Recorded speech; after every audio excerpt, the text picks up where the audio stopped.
안녕하세요. 김수남 작가와 문예통통입니다. 모든 분들 환영합니다. 안녕하세요. 김수남 작가와 문예통통에 오신 모든 분들을 주님 이름으로 환영하며 축복합니다. 네, 제가 예수님 믿는 사람이어가지고 항상 주님 이름으로 환영하며 축복합니다 말이 저절로 자연스럽게 나왔습니다. 네, 진심으로 환영하고요. 오늘 저희가 덕혜옹주 읽기 네 번째입니다. 오늘 여기 토론토 날씨가 완전히 막 거의 12도까지 올라가고요. 봄이 정말 너무너무 가까이 저희도 와서 감사했습니다. 저희도 항상 겨울에 막 바깥에 나갈 때 저희 개인적으로도 털모자를 쓰고 나가거든요. 그랬는데 오늘은 정말 모자를 벗고 외출을 해서 시장을 보는데 너무 상쾌하고 또 두꺼운 그 겨울옷 입다가 좀 얇은 가벼운 옷을 입으니까요. 얼마나 상쾌하고 감사하던지요.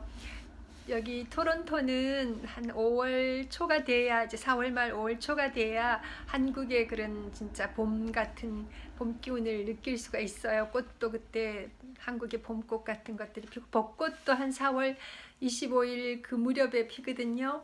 그래서 아직 지금 영상이고 이래도 며칠 동안은 그래도 눈도 한두 차례 더 오고 또 영하 날씨가 물론 이어지겠지만 그래도 경칩도 지나고 하니까 정말 여기도 봄이 거의 정말 가까이 와서 봄 그런 채비를 다 할 수 있어서 너무 감사합니다.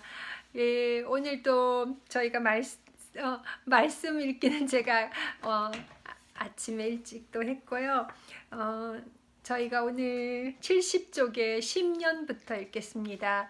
오늘 1부가 끝나는 부분까지 읽으면 좋은데 제가 최대한 오늘 1부 부분 그 맞추는 데까지가 133쪽까지거든요. 같이 읽어보겠습니다. 네, 오늘 읽기에도 같이 오신 분들 모두 환영하고요. 우리가 진짜 한창 때 소설 읽을 때는 막 밤새워 읽고 그랬잖아요. 근데 이제는 주부고 또 자녀들 키우고 아직 저희는 이제 제 개인적으로는 막내가 대학교 2학년이고 공부하고 있어서 요즘은 계속 또 온라인 수업이어서 집에서 공부하니까요. 밥 챙겨주고 또 집안일 또 챙기고 그러고 하다 보면은 사실 성경 말씀은 제가 항상 우선으로 읽으니까 묵상하고 읽고 또 같이 일독하는 분들이랑 함께 나누는 영상도 같이 찍고 그러는데요. 그 외에 신문은 잠깐 또 아침에 저희가 집에 배달되는 신문이 있거든요. 신문은 뭐 세세하게는 못 봐도 이렇게 탁탁 넘기면서 어떤 기사가 있는지 정도는 보는데 이런 소설책 같은 거는 사실 거의 잘 못 봤어요. 근데 이번에 정말 저희가 친하게 지낸 언니가 빌려준 이 덕혜옹주 책이 있어서 정말 오랜만에 소설책을 읽게 됐거든요. 저는 신문에서도 주로 오피니언을 좀 관심 있게 많이 봅니다. 그 오피니언 그분들의 생각들을 이렇게 조리 있게 써놓은 거 보면 제가 미처 몰랐던 부분에 이분들이 이렇게 생각하구나 그런 것도 있고요. 또 미처 제가 몰랐던 분야 그런 상식 같은 거도 그분들 오피니언에 써놓은 거 보면서 또 배울 수도 있고 그래서 저는 일반 기사 보다가도 신문에는 그 오피니언 파트에 굉장히 관심 있게 보거든요. 그러다 보니까 사실 이런 소설집은 결혼하고 자녀들 키우고 하면서는 거의 잘 안 봤어요. 제가 오히려 내 이야기를 쓰는 걸 좋아했지 다른 사람이 이렇게 소설 써놓은 거는 크게 관심이 없었는데요. 덕혜옹주는 정말 우리가 좀 더 깊이 알아야 될 그 분이고 해서 그런지 소설이 굉장히 또 가깝게 다가왔고 같이 또 이렇게 읽을 수 있는 기회가 된 것이 저도 너무 감사합니다. 네, 그러면 10년 부분부터 읽겠습니다. 70쪽입니다. 허름한 옷차림을 한 초로의 남자가 시장에 나타났다. 남대문 근처를 서성대던 남자는 일본 경찰이 지나가자 번거지를 더욱 깊이 눌렀었다. 한 손에는 큼지막한 가방을 들고 한 손으로는 소년의 손을 잡고 있었다. 소년 역시 등에다 제 등치만 한 보찜을 하나 메고 있었다. 주변을 살피는 눈빛이 불안해 보이기는 했으나 꼭 담은 입술에서 어떤 결연한 의지가 느껴졌다. 시장통 어디선가 국밥 냄새가 구수하게 퍼졌다. 소년이 코를 벌름거렸다. 배가 고프냐? 사내가 묻자 소년이 고개를 저었다. 조금만 기다려라. 소년이 유순한 눈을 들어 남자를 올려다봤다. 눈이 붉게 충혈되어 있었다. 놓고 싶지 않은 손을 곧 놓아야 한다는 불안이 눈에 가득했다. 내 이름이 무엇이냐? 이름을 묻는 남자의 눈빛이 몹시 고통스러웠다. 박무영입니다. 그래, 너는 박무영이다. 그림자처럼 살라는 뜻이다. 잊지 말아야 한다. 남자는 소년의 손을 더욱더 힘주어 잡았다. 전차가 댕댕댕 소리를 내며 지나갔다. 소년의 시선이 그 뒤를 쫓았다. 그러나 걸걸한 목소리가 들리자 곧 고개를 돌렸다. 늦었습니다. 이 아이가 그 아이요? 그가 소년의 머리를 쓰다듬으며 얼굴을 자세히 들여다봤다. 그로써 잘 부탁하오. 중년 남자가 딱딱하게 굳은 목소리로 대답했다. 가만. 이럴 게 아니라 어디 국밥집에 가서 욕이나 하고 헤어집시다. 걸걸한 목소리의 남자는 덩치도 크고 배포도 커 보였다. 중년 남자는 그의 뒤를 따르며 힐끔힐끔 남자의 행색을 살폈다. 그는 국밥집으로 성큼성큼 걸어 들어갔다. 손님이 별로 없었다. 입에 풀칠하기도 어려운 시절이니 국밥조차 호사인 사람이 많았다. 남자는 얼기설기 엮은 기다란 나무 의자에 앉았다. 뽀얗고 구수한 국물, 쇠고기와 내장이 섞인 국밥이 탁자에 놓이자 그가 허겁지겁 숟가락을 들었다. 배가 고팠는지 단숨에 한 그릇을 비워냈다. 그러나 중년 남자와 소년은 몇 숟가락 뜨다 말고 숟가락을 놓았다. 허승이라 하오. 국밥 한 그릇을 다 비우고 나서야 그가 투박하고 두툼한 손을 내밀어 악수를 청했다. 마주잡은 둘의 손이 무척 대조적이었다. 체대감이 말했던 분위로군요. 중년 남자는 그제야 깊숙이 썼던 모자를 벗으며 경계를 풀었다. 허승은 중년 남자의 불안하고 초조한 눈빛을 읽어냈다. 너무 염려하지 않아도 될 것입니다. 남자가 트림을 하며 소년의 보찜을 덜렁 들었다. 소년이 움찔했다. 하지만 금세 입술을 꼭 다물며 결연한 표정을 지어 보였다. 내 이름이 무엇냐? 남자가 확인하듯 소년의 어깨를 잡은 채 눈을 들여다보았다. 박무영입니다. 소년이 단단한 목소리로 또박또박 대답했다. 그러나 표정은 여전히 불안하였다. 그 모습을 지켜보던 허승이 쓸쓸하게 미소 지었다. 소중한 이들의 이별이 어떠한지 아는 때문이었다. 도착하는 대로 소식을 전하도록 하겠습니다. 허승이 먼저 일어섰다. 중년 남자의 눈에 물기가 어렸다. 하지만 말은 없었다. 허승은 소년의 손을 잡았다. 크고 두툼한 손에 이끌려 리드 걸어가던 그가 울음을 터뜨릴 것처럼 얼굴을 실룩거렸다. 아버지, 소년이 울먹이며 입술을 달싹거렸다. 먼 길을 떠나는 불안함이 그 말 한마디에 그대로 녹아 있었다. 그러나 소년은 지금보다 더 단단해져야 한다. 허승은 국밥집을 나서며 단호하게 일렀다. 사나이는 아무 때나 약한 모습을 보여서는 안 된다. 소년이 허승의 목소리에 놀란 듯 두 주먹을 꼭 쥐었다. 중년 남자가 그 모습을 하염없이 지켜보고 있었다. 3.1 운동으로 타올랐던 불씨는 시간이 지날수록 점점 더 커져만 갔다. 통치자로서의 존엄마저 잃고 수모를 당해야 했던 고종에 대한 연민과 나라를 잃은 슬픔, 일본에 대한 적개심이 함께 불붙어 민심은 기름 부은 불쏘시개처럼 달구어졌다. 세상은 흉흉했고 분노한 민심은 거칠 것 없는 노도처럼 변해갔다. 바깥 세상은 그랬다. 그러나 궁궐에서의 시간은 여전히 천천히 흐르고 있었다. 유모는 유나인을 조용히 불렀다. 차 한 잔 다려오너라. 따끈한 차를 마시면 옹주의 마음이 좀 평온해질까 싶어서였다. 옹주는 창밖을 바라보고 있었다. 그러나 시선은 어느 곳에도 머무르지 않았다. 유모가 옹주의 기색을 살피며 조심스레 물었다. 바람이 차옵니다. 문을 닫을까요? 옹주에게는 아무 소리도 들리지 않았다. 손가락 하나 까딱 할 힘이 없었다. 부왕의 억울한 죽음을 어떻게 알릴 것인가? 어떻게 이 원한을 갚을 것인가? 솜털조차 가시지 않은 소녀의 가슴이건만 그 안은 돌처럼 굳어가고 있었다. 너무 오래 열어두었습니다. 그러다 곧불에라도 걸리시면. 옹주는 유모를 바라보았다. 유모의 입이 달싹거리는 걸 보면서도 소리를 들을 수 없었다. 저 사람은 누구인가? 내가 이 사람을 오래전부터 알았던가? 한 번도 본 적 없고 만난 적 없는 사람이 앞에 있는 것만 같았다.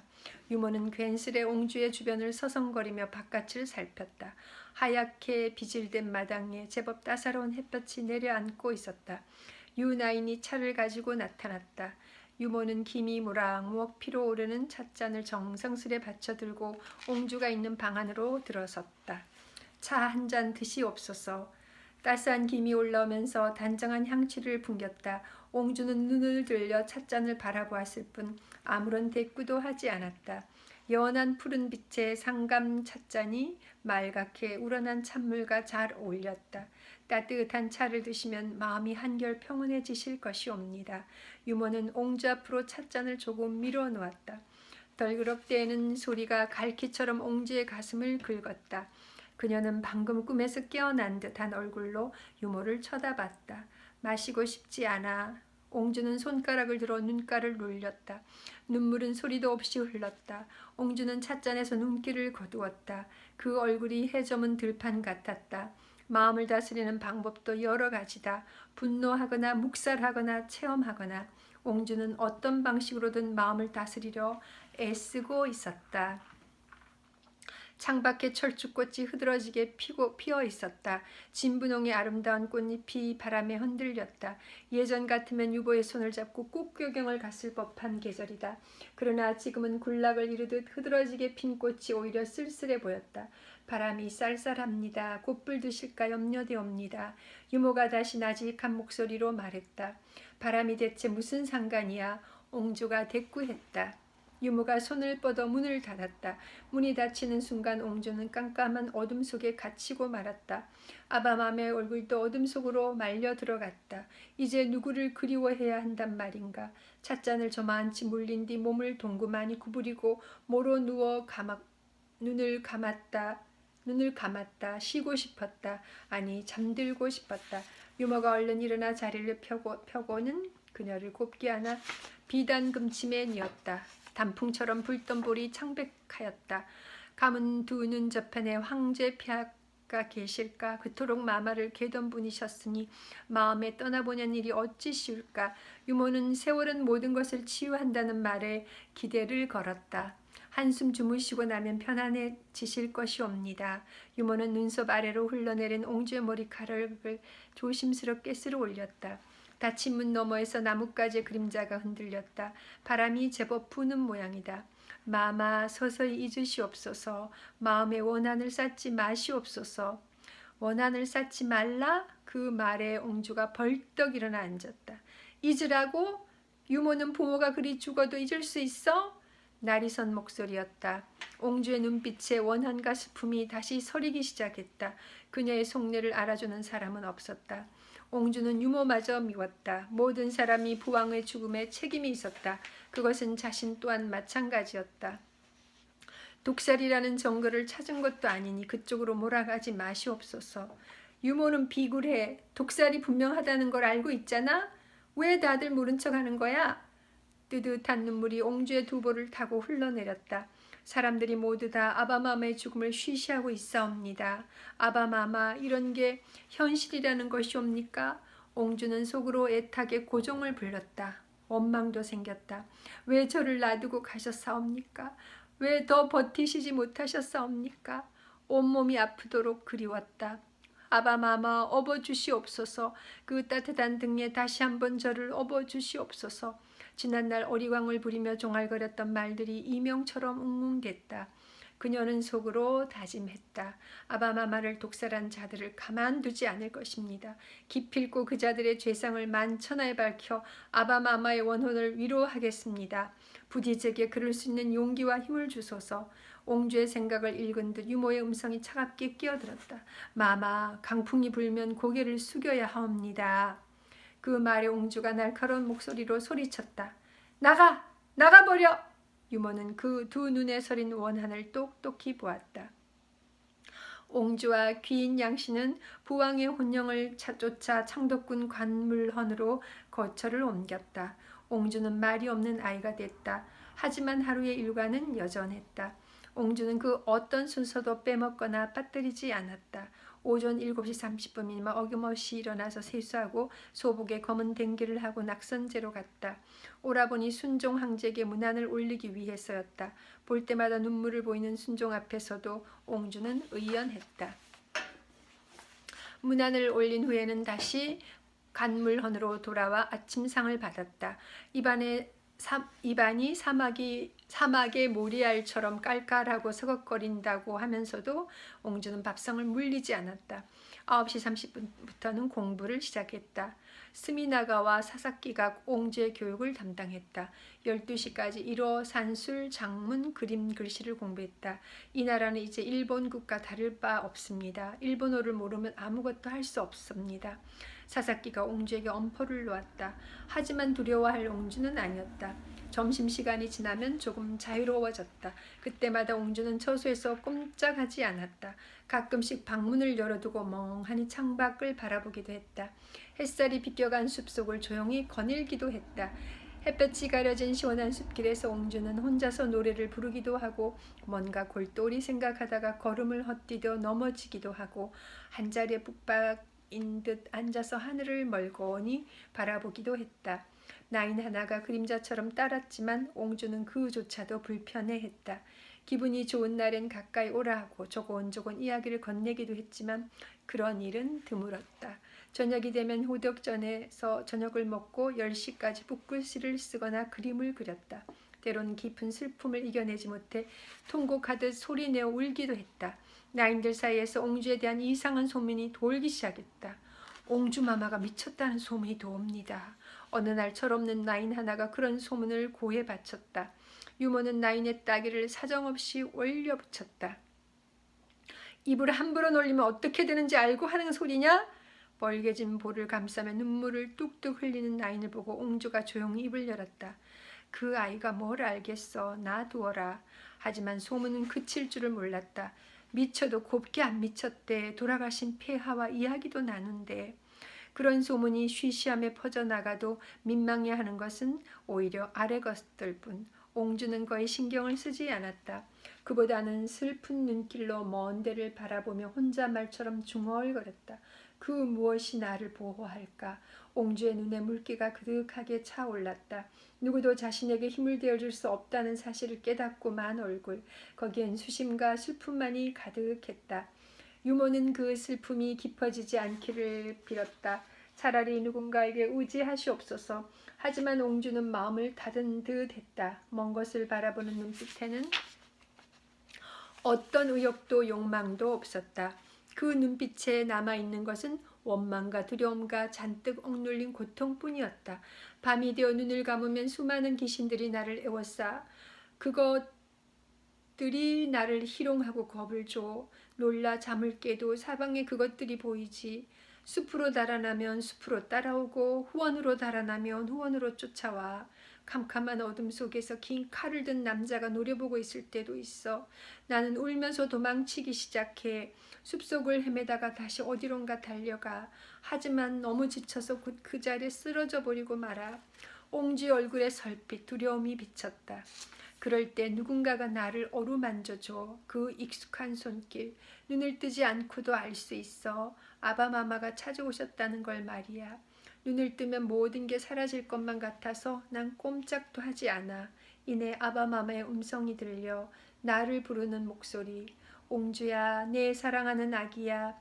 내 죽음을 기억해라. 내 원한을 풀어다오. 마마, 그럴 리가 없사옵니다. 폐하께선.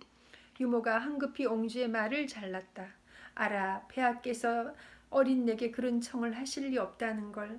하지만 내 귀에는 그렇게 들려. 그저 옹주야 잘 지내느냐라고 묻는다 해도 내 귀에는 그렇게 들리는 걸 어떻게 해. 그런데 나는 아무 대답도 할 수 없어. 그러겠노라고 목숨을 걸고 아버마마의 원혼을 풀어드리겠나고 말해야 하는데 입이 열리지 않아. 목소리가 나오지 않아. 유모, 내가 겁장이라서 그런 걸까? 아바마마는 그토록 간절히 원하시는데 왜 나는 선뜻 대답하지 못하는 걸까? 난 자격이 없는 걸까? 그런 날은 자리 옷이 흠뻑 젖었다.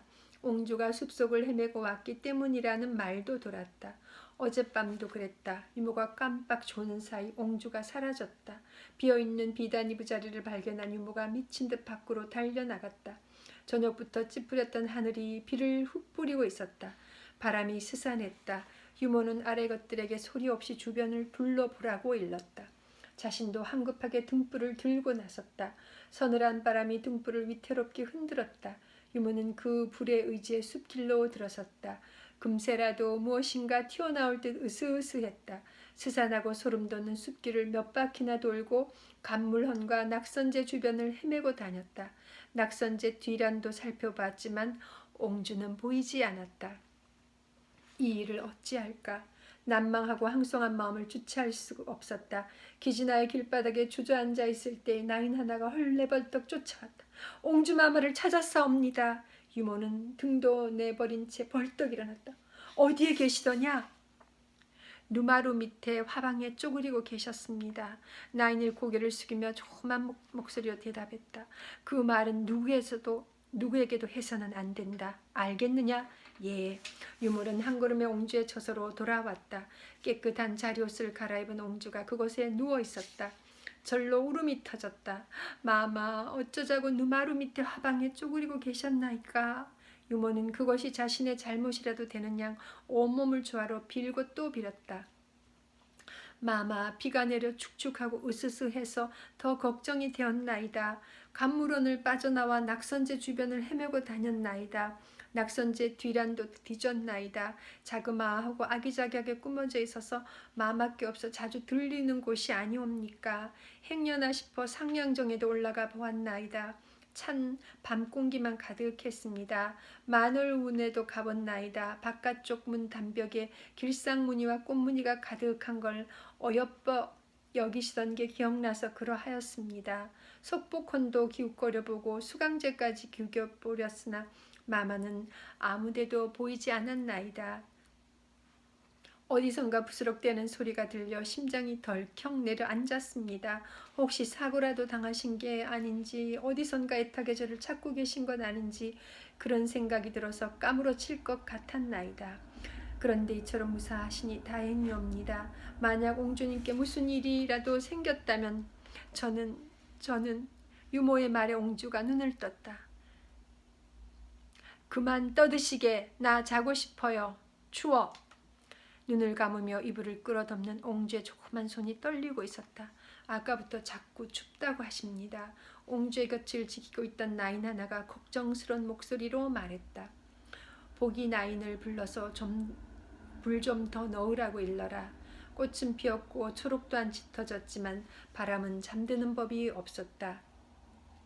유모는 얇은 비단이불 하나를 더 꺼내 옹주의 몸을 덮었다. 그날 이후 옹주에 대한 소문은 점점 커져만 갔다.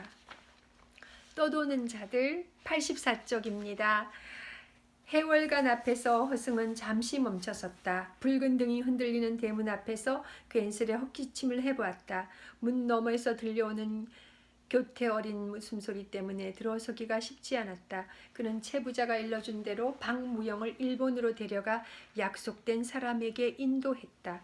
허승은 무영과 함께하는 동안 딸을 떠올렸다. 내 몸은 내 몸이로되 내 몸이 아니로세.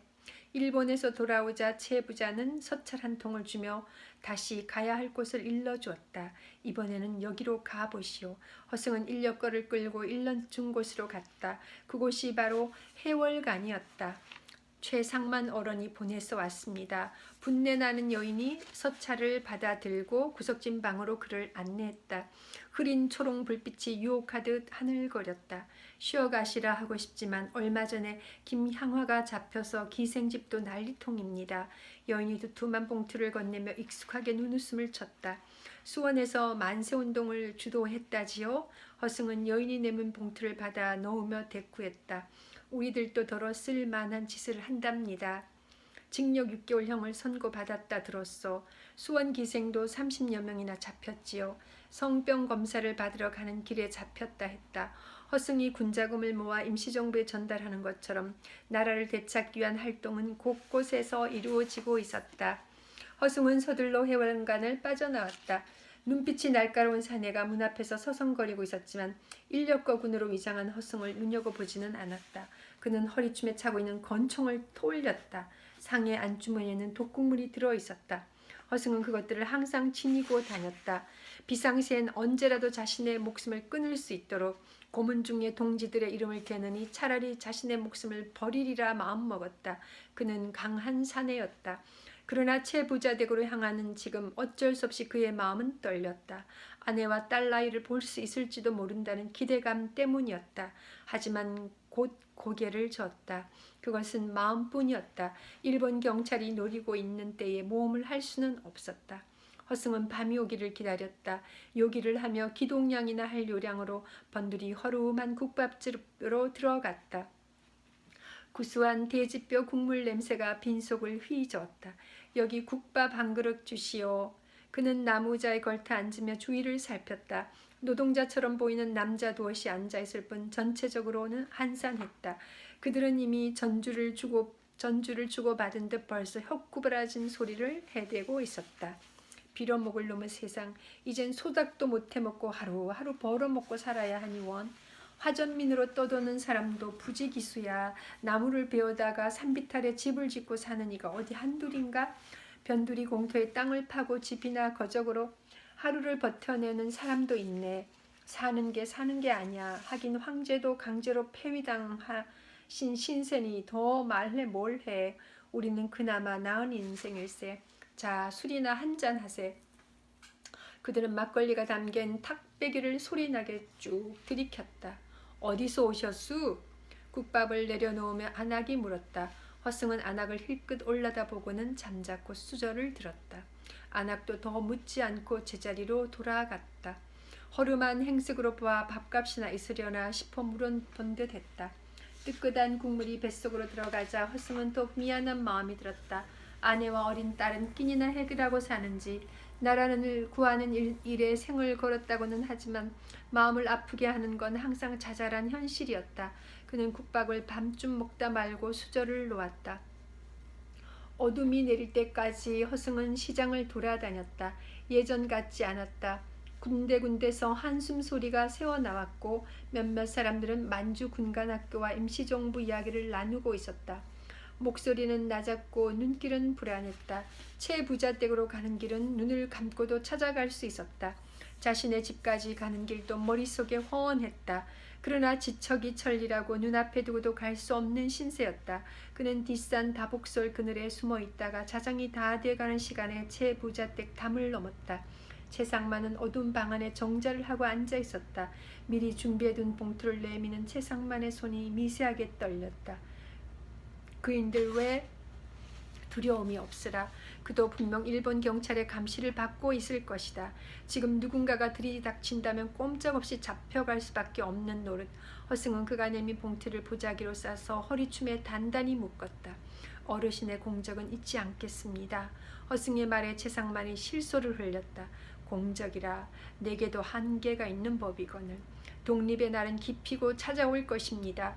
그것이 점점 더 요원해 보이니 어쩌나십소. 만세운동이 일어났지만 일본은 꿈쩍도 않고 있어. 아니 오히려 더 교묘하게 이 나라 백성들의 정신을 유린하고 있지. 허승은 달리 할 말이 없었다. 최상만처럼 세상 물정 잘 아는 노회한 사람의 마음을 읽어내기란 쉽지 않았다. 허승은 더는 대꾸하지 않고 자리에서 일어섰다. 서둘러 가시오. 최상만이 앉은 채로 말을 건넸다. 어둠 속에서도 그의 눈빛은 형형했다. 집에는 들르지 마시오. 아무도 없소. 그 말을 듣자 다리에 힘이 풀렸다. 아무도 없다니 그게 무슨 말씀입니까? 일본 경찰의 등살에 못 이겨 부인께서 여식을 데리고 진정으로 내려갔다 들었소. 허승의 가슴이 쿵 하고 내려앉았다. 방싯방싯 웃는 어린 것이 눈앞에 아른거렸다. 허승은 간신히 몸을 바로 세웠다. 그러나 머리가 어질어질했다. 그는 잠시 휘청거리다 방문을 짚었다. 등골로 심은 땀이 흘렀다. 독립투사에게 가족은 재의 근원이라 들었소. 가족 때문에 전향하고 동료를 배반한 사람이 부지기수요. 차라리 잘된 일이라 여기시오. 걱정이야 되겠지만 가족에게 발목을 붙잡혔어야 되겠소. 잘못하면 여러 사람 위험에 빠뜨릴 수도 있어. 야속한 말이었지만 탓할 수는 없었다. 자신이 잡히면 채상만도 위태로울 게 뻔했다. 그는 고개를 숙이고 그곳을 빠져나왔다. 주변은 누가 다녀간 기척도 없이 금세 고요해졌다. 허승은 허이허이 뒷산으로 올랐다. 입술을 깨물며 가족들을 모른 척해 하는 자신의 처지를 한탄했다. 가슴이 체한 듯 답답했다. 그러나 방도가 없었다. 저만치로 내려다 보이는 마을은 깊이 잠들어 있었다. 아내 친정까지 가는 길은 위험했다. 시간도 없으려니와 만약 그가 다녀간 사실을 알면 오히려 그곳까지 일본 순사들이 들락날락거릴 것이다. 허승은 어둠 속에서 집이 있는 곳을 바라보다 발길을 돌렸다. 그는 배에 가마찬 전대를 지그시 누르면서 걸음을 빨리 했다. 아내와 딸의 얼굴이 겹쳐졌다. 허승은 이를 악물었다. 세월은 세상의 아픔을 끌어안은 채 무심히 흘렀다. 바뀐 것은 없었다. 일본의 횡포는 여전히 극심했고 허약한 황실 또한 나아지지 않았다. 1921년 초봄이 되자 옹주가 히노대 소학교에 입학하게 될 거라는 소문이 돌았다. 마마가 왜 일본인들 다니는 학교에 다녀? 말도 안 되는 소리. 궁녀들이 삼삼오오 모여 쑥덕거렸다. 그러게. 하지만 나라에 힘이 없으니 그 또한 모를 일이지. 한오대 소학교는 일본 거류민이 세운 곳으로 일본 구간의 자제나 일부 조선의 양반 자제들이 다니는 학교였다. 사람들은 그런 곳에 옹주가 갈리 만문하다고 헛소문이라고 떠들어댔지만 옹주는 결국 흰오대 소학교 2학년에 입학했다. 하필 왜 일본인 학교래? 못내 아쉬운 듯 못마땅하게 중얼대는 나인들은 그 이유를 알지도 못하면서 막연히 이 나라가 망했으니 그런 거라고 생각했다.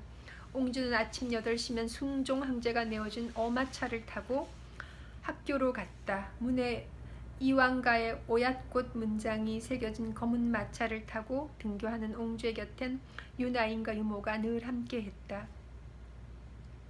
황금색 커튼과 실내 장식은 황제가 타는 마차에 어울리게 더없이 화려하고 아름다웠다.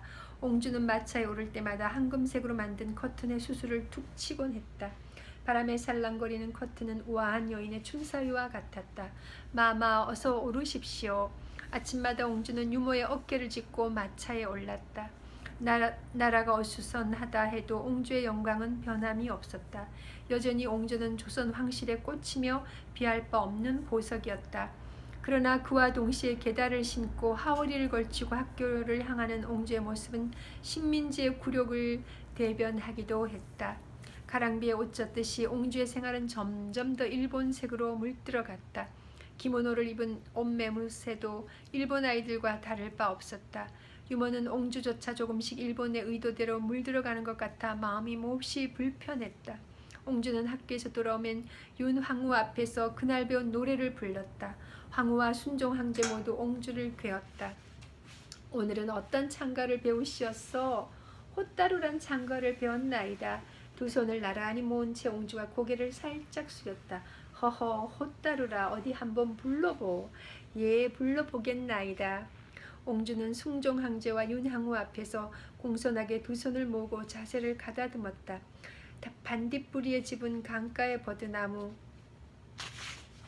반딧불이가 버드나무에 오르면 저녁 어둠이 지고 강의 송사리 떼가 꿈을 꿀 때쯤이면 호호 호따루가 불을 밝힌다.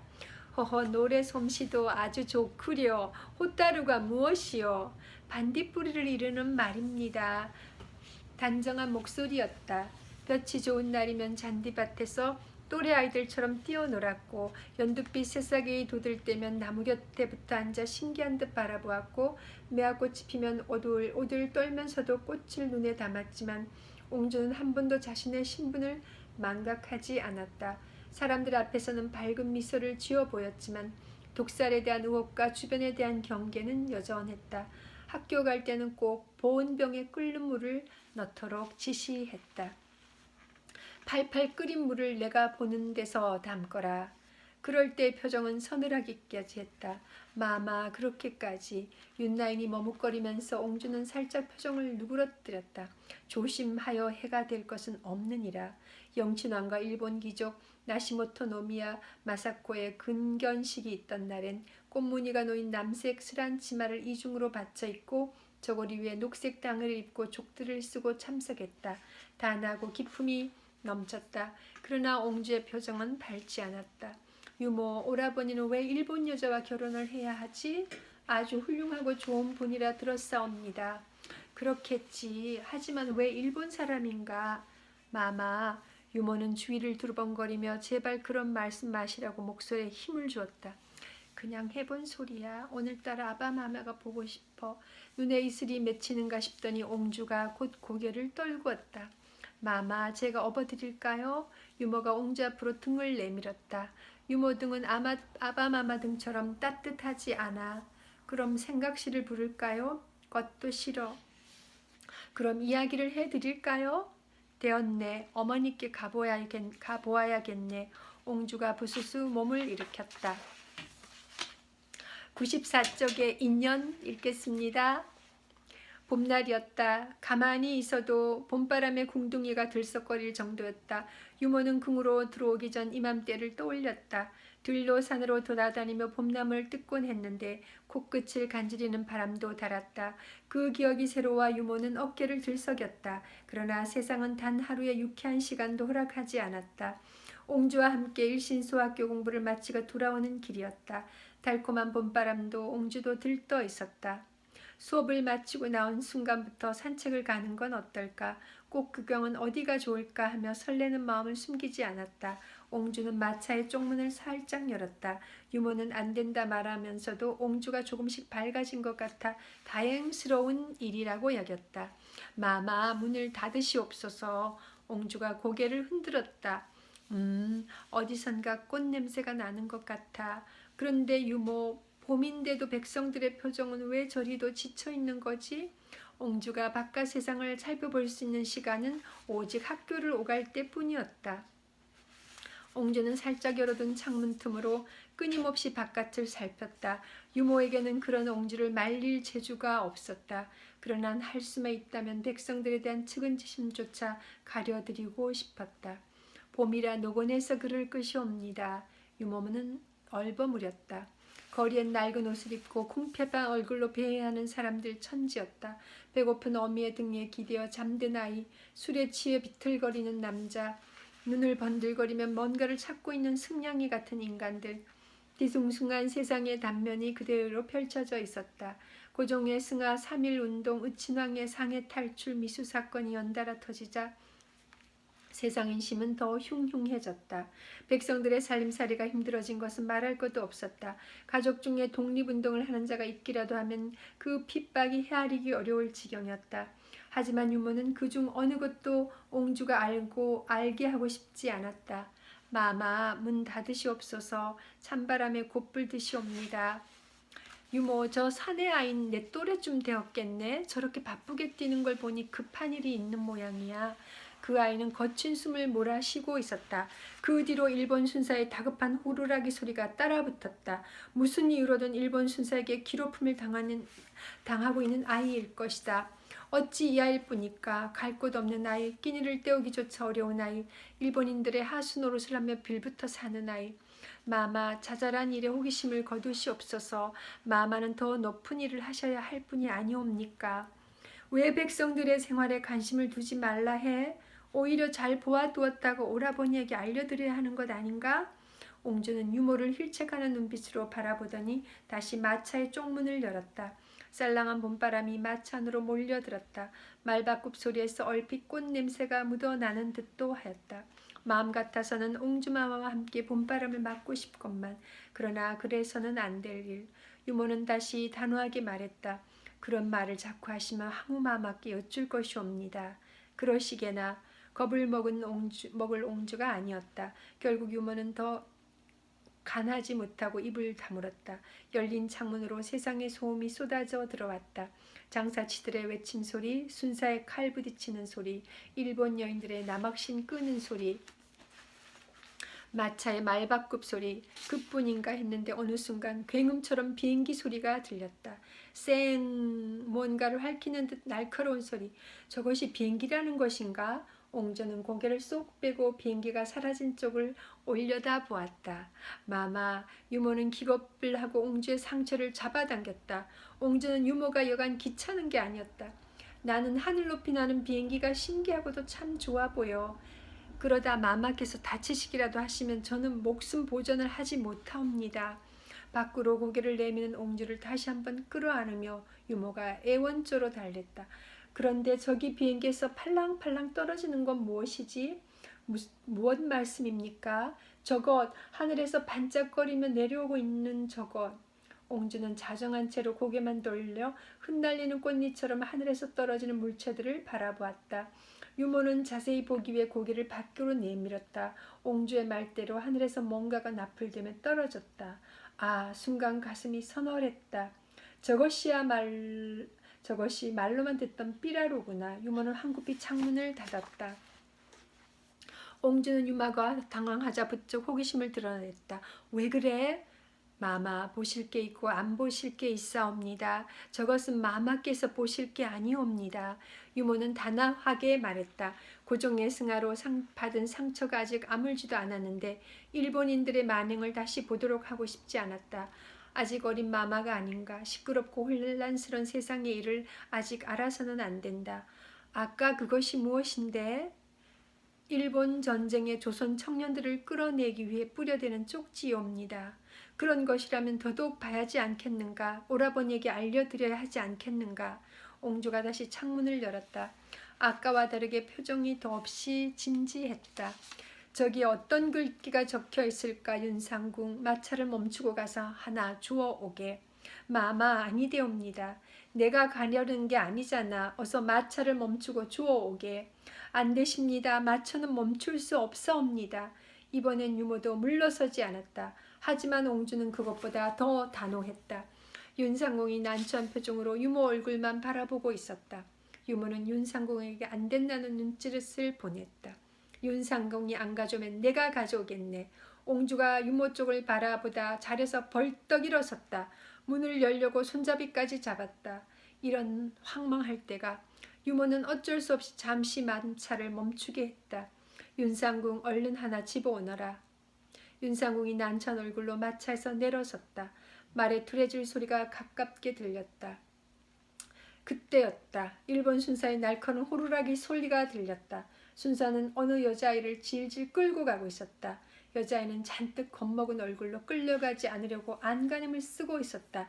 길 가던 행인들이 아이와 일본 순사를 지켜보며 수군댔다. 그러나 누구도 둘 사이를 떼어놓으려 하지 않았다. 어쩌자는 건가? 또 끌고 가겠다는 거지? 요즘 조선 처녀들 잡아가는 게 어디 한둘인가? 뭘 잘못해서 걸렸누? 제명이에 갖다 붙이기 나름 아닌가? 수군대는 형님들의 말이 봄바람에 실려 똑똑하게 들렸다. 옹주는 눈살을 찌푸렸다. 여자아이에게는 끌려가기 싫은 듯 거의 울상을 짓고 있었다. 나 잘못한 거 없어요. 일자를 구한다고 하지 않았나? 일자를 주겠다는데 왜 그리 말을 안 들어? 일본인이 주는 자리는 싫어요. 이런 빠가야로. 듣기 싫은 소리는 더 똑똑히 들리는 법이다. 유모는 창문을 닫으려 했다. 그때 옹주가 슬며시 손을 뻗어 유모의 팔목을 잡았다. 유모는 적잖이 놀랐다. 어린 옹주의 소나기 힘이 이토록 매서웠던가. 유모는 고개를 들어 옹주를 바라보았다. 옹주가 음원에 가득 찬 눈빛으로 유모를 마주봤다. 일자리를 구해준다는데 태도가 왜 저리 오만하고 거칠며 일자리를 구하는 여자의 겁먹은 얼굴이 무엇을 뜻하는 것이냐고 묻고 있었다. 여자아이가 순순히 따라오지 않으려 하자 순사가 아이의 엉덩이를 발로 차며 욕을 퍼부었다. 빠가야로 조센징. 여자아이가 꼬꾸라지 꺾듯 넘어졌다. 옹주는 자신도 모르게 몸을 들썩였다.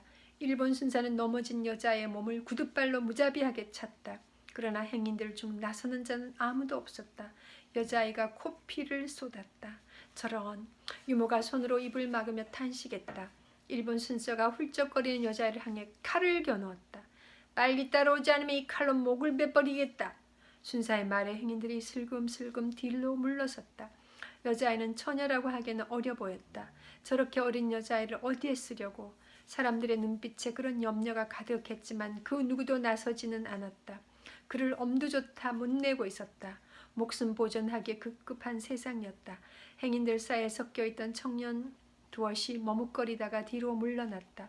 사곡물을 쓴 것으로 보아 학생들 같았다. 그때였다. 유모가 말릴 새도 없이 옹주가 마차에서 내려섰다.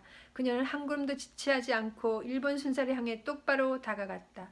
아무도 예상하지 못한 일이었다. 옹주는 오른팔을 치켜들어 순사를 가리켰다. 그 아이에게서 칼을 거둬라. 백주대낮에 칼을 빼들다니 무엄한지고. 당차고도 위험있는 목소리였다.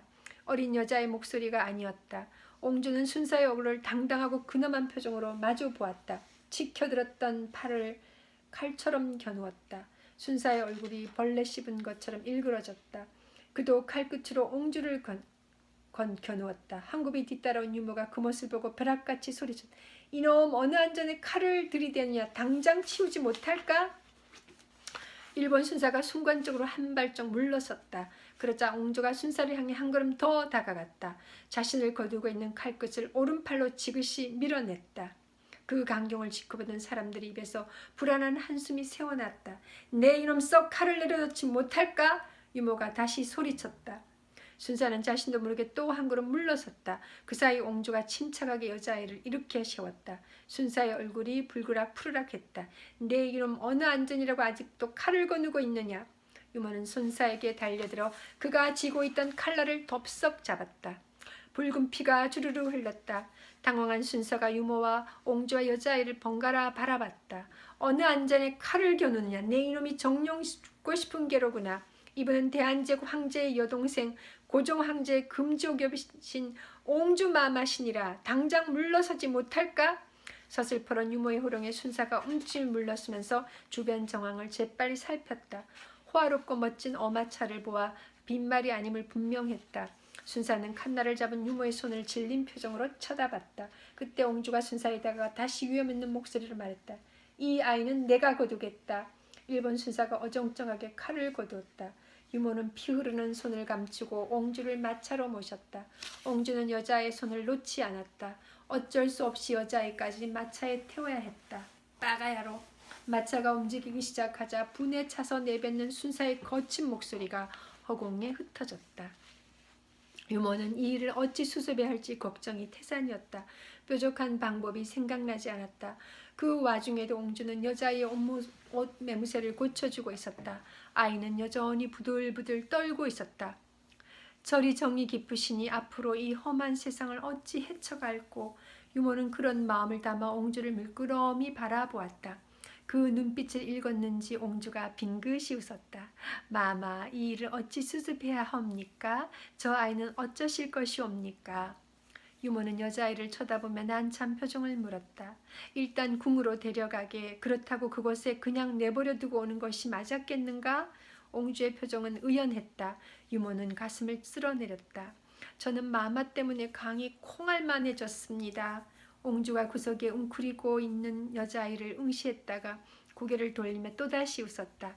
또각또각 말바꿈 소리가 경쾌했다. 그런데 잠시 후 말도 없이 마차가 멈춰섰다. 무슨 일이냐? 창문을 열고 밖을 살피던 유모의 눈빛이 굳었다. 순사의 연락을 받고 출동했는지 기마 경찰들이 옹주의 마차를 가로막고 서 있었다. 계급이 높아 보이는 자가 옹주의 마차로 다가왔다. 그 아이를 내놓으시오. 위압적인 목소리였다. 무엇이 문제냐? 옹주의 목소리에도 위험이 서렸다. 황국의 순사에게 반항한 조선인은 죄를 물어야 하오. 이 아이는 황국의 백성이기 이전에 내 몸종이다. 내 심부름으로 이것에 낳았다 변을 당한 것 같은데 주인은 내가 책임지고 거두어가니 잊으라. 말을 마친 옹주가 눈짓을 하자 유모가 마차의 문을 닫았다. 마차가 갈 길을 열어라. 마차 안에서 흘러나오는 당찬 옹주의 목소리에 우르르 몰려있던 순사들이 슬금슬금 물러섰다. 궁으로 돌아가는 길에 유모가 근심 어린 목소리로 다시 물었다. 이제 어떻게 하실 작정이시옵니까? 내가 책임진다고 말을 했으니 되었다. 저들이 무슨 해코지를 한데도 상관없다. 옹주는 다시금 여자아이의 온몸새를 훑어봤다. 여자아이는 고개도 들지 못했다. 유모는 깊은 한숨을 삼켰다. 윤상궁, 하늘에서 내려오던 종이 쪽지는 주워왔는가? 갑자기 생각난 듯 옹주가 윤상궁을 바라보며 물었다. 그 난리통에 무슨 정신으로? 지금도 정신이 하나도 없사옵니다. 윤상궁이 얼빠진 표정으로 말을 더듬었다. 아쉽구나. 옹주는 진정으로 안타까워했다. 그런데 유모, 손에서 피가 나지 않는가? 서둘러 돌아가 치료를 받아야겠어. 옹주는 피 묻은 손을 살피며 자신의 손수건으로 직접 그 손을 감쌌다. 손수건의 핏물이 아슴아슴 배어 있었다. 그리운 사람들 106쪽입니다. 일본 순사에게 끌려갈 뻔했던 호 복수는 13살이었다. 대갓집에 허드렛 일을 하다 허리를 다친 어머니 몰래 떡판을 이고 나선 지 한 달째였다. 알고 지내던 방앗간에 사정 이야기를 하자 복순을 어여삐 봤던 주인이 쾌히 허락을 해주었다. 복순은 몸조는 어머니 대신 떡함지를 이고 이리저리 배회하며 온종일 떡을 팔았다. 나이에 비해 다부진 구석이 있었다. 그러나 종일 팔아야 겨우 목구멍에 풀칠을 하는 정도였다. 어떻게 해서든지 좋은 일자리를 얻어 어머니를 편히 모시고 싶었다. 사정을 들은 이웃들이 이런저런 일자리를 대주었으나 찾아가면 너무 어리다고 퇴짜를 맞기 일쑤였다. 복순아, 요즘 일본에 일하러 가는 처녀들이 많다더라. 너도 한번 알아보지 그러냐? 그런 이야기를 해주는 이웃들이 있었지만 그때마다 어머니는 펄쩍 뛰었다. 스스로도 내키지 않았다. 어떤 일을 하는지 벌이가 얼마나 되든지 모르지만 어머니를 혼자 두고 일본으로 갈 수는 없었다. 어머니는 복순을 고생시키는 게 자신이 못난 탓이라며 자주 울었다. 지아비에 대한 그리움도 점점 심해졌다. 그러던 어느 날 어머니가 복순을 향해 중얼거리듯 말했다. 누가 내 아버지를 서대문서에서 봤다는구나. 그 말에 복순은 무작정 떡 함지를 이고 집을 나섰다. 아버지는 벌써 여러 해째 소식이 없었다. 간간히 모자를 눌러쓴 사람들이 찾아와 소식을 전하고 가기는 했지만 그야말로 소식만 전하고 가는 게 전부였다. 아버지의 모습은 선명하지 않았다. 다부진 몸집에 싱거운 웃음을 짓던 사람이라고 했다. 독립운동을 하는 사람이라고 했다. 잡히는 날은 곧장 형무소 행위이기 때문에 집으로 올 수 없다고 엄마가 일러주었다. 복수는 서대문 쪽으로 향했다. 어머니에게는 이야기하지 않았다. 어머니는 그녀가 동네만 벗어나도 불호령을 쳤다. 겁도 없이 어딜 싸돌아 다니느냐. 그런 말이 기전에 쟁쟁했다. 4월이라 날씨는 제법 포근했다. 이리저리 헤매다가 종로 쪽으로 걸어오고 있을 때 낯선 남자가 다가왔다. 누구를 찾느냐고 물었다. 울 아버지요. 아무 생각 없이 한 말에 그 남자가 다른 이를 불러왔다. 일본 순사였다. 칼을 찬 순사가 복선을 잡고 꼬치꼬치 묻기 시작했다. 아버지가 누구냐? 뭐 하는 사람이야? 누가 여기로 가라 했느냐? 복수는 순하게 대답을 하다가 어느 순간 더럽 겁이 났다. 아버지에 대한 이야기를 하면 안 되는데 복수는 입을 다물고 돌아섰다. 너 갈 곳도 없지? 내가 좋은 데로 데려다 주마. 칼찬 순사가 복순의 덜미를 잡았다. 싫어요. 집에 갈 거예요. 아버지를 찾으러 왔다고 하지 않았냐? 넌 보나마나 떠도는 아이다. 그러니 내가 좋은 곳으로 보내주마. 돈도 많이 벌 수 있고 맛있는 것도 많이 먹을 수 있는 곳으로.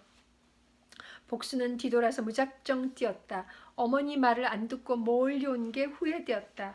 하지만 얼마 안 가서 순사를 불러왔던 남자에게 뒷덜미를 붙잡혔다. 독한 술 냄새가 코끝에 훅 끼쳤다. 이년아 어딜 도망가. 갈 곳도 없는 년이 좋은 곳에 보내준다 할 때 얌전히 있어. 남자가 험상궂은 표정으로 복순을 윽박질렀다. 눈앞이 아득했다. 어떻게 이곳을 빠져나가나. 남자는 우악스런 손으로 복순을 움켜잡고 일본 순사 앞으로 끌고 갔다. 물건을 넘기듯 그에게 복순을 넘겼다. 좀 마르긴 했지만 잘 먹이면 쓸만하겠군. 순사와 남자는 알 수 없는 말을 주고받으며 징그럽게 웃었다. 난 집에 가야 해요. 엄마가 아프단 말이에요. 복수는 일본 순사의 소나기에서 빠져나오려고 버둥거렸다. 얌전히 있지 않으면 귀신도 모르게 죽일 수 있어. 일본 순사는 징그러운 얼굴을 바짝 들이대면서 으름장을 놓았다. 세상이 노래졌다. 낯선 남자가 저만치 사라지자 순사가 복순의 손을 꽉 쥐고서 다시 중얼거렸다. 오늘은 우리 집에 가서 자자. 좋은 곳에는 며칠 있다 보내주마.